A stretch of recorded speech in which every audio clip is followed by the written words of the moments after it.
Godzilla 1962 here, and in the 60s there were plenty of Godzilla suits, and this one isn't that popular. This suit was only in a few films, yet it had its impact, and this suit was also responsible for when Godzilla fought Ultraman. Well, technically, but join me and learn about all this and more while we look at DaisensoGoji. After the release of Ghidorah the Three-Headed Monster, Toho lent the latest Godzilla suit to a different company. 1966 saw the release of the show Ultra Q, and one of the kaiju in the show was Gomez. Gomez was portrayed using the Sandai Kaiju Goji suit, with the Goji head.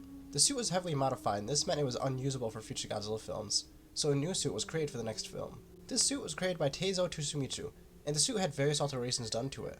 The face was rounder, the body was thinner, the eyes were movable via remote control, and all around a much easier suit to move around in. Returning as Godzilla is Haruo Nakajima.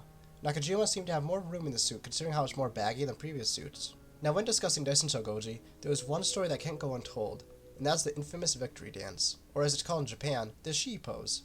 After Godzilla and Rodan fended off King Ghidorah, Godzilla celebrated, and this celebration is infamous with DaisensoGoji. In the film, Godzilla and Rodan are brought to Planet X to fight King Ghidorah. The battle saw all three kaiju trading blows and using the environment to their advantage. But in the end, Ghidorah was fended off and flew away. In celebration, Godzilla did the Shi pose. This pose was taken from the manga Asumasa-kun. This was done because A.J. Tsuburaya, the special effects director, wanted the Godzilla franchise to lean more to kids. Isaro Honda, the director of plenty of Toho films, including the original Godzilla, didn't like this idea at all, with Honda saying, "My father found it humiliating. I am sure he was telling himself we did not create Godzilla for that. It is not right when they made Godzilla do that Shi thing. I knew how pissed my father was. He didn't say a word, but he was beyond angry." The dance had various reactions to it, with Honda hating it, Tsuburaya liking it, Haruo Nakajima didn't like it, and even audiences were divided at the time. The Shi dance has gone down in history as one of Godzilla's most famous scenes, and has been referenced in various pieces of media. After Invasion of Astro Monster, DaisensoGoji would appear in the next film, Ebirah, Horror of the Deep. For this film, Haruo Nakajima returned as Godzilla, and had a rough time, seeing as Godzilla spent some time in the water. Water scenes are always difficult to film for Godzilla suit Mason films, and in Ebirah, Horror of the Deep, Nakajima had to spend a week filming water scenes, and these water scenes were usually filmed in the winter and not the summer, and to add on top of this challenging situation, Nakajima had to stay in the Godzilla suit for this filming process whenever he was in the water. During the time DaisensoGoji was used in Ebirah, Horror of the Deep, the suit would see more use, but not in a Godzilla film. In Ultra Q, the Goji head was put into the body of Sandai Kaiju Goji for the Kaiju Gomez. This modification of the suit made it so that the head of Goji was unusable, so the body of Goji was used. Meanwhile, the head for DaisensoGoji was used on top of the suit.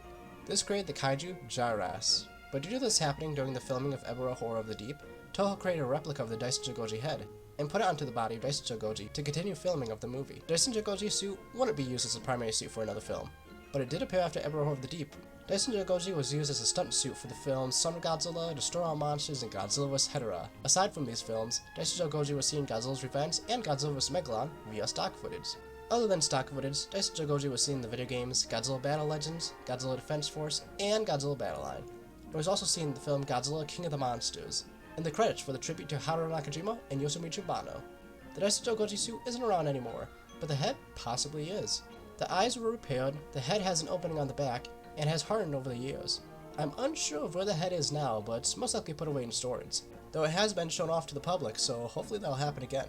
Earlier I brought up how DaisensoGoji was turned to Gyras, so let's talk about that a little more. Gyras first appeared in the 1966 Ultraman in Episode 10, The Mysterious Dinosaur Base. Gyras was played by Haruo Nakajima, and the suit's changes were more than just putting one Godzilla suit head onto another suit's body.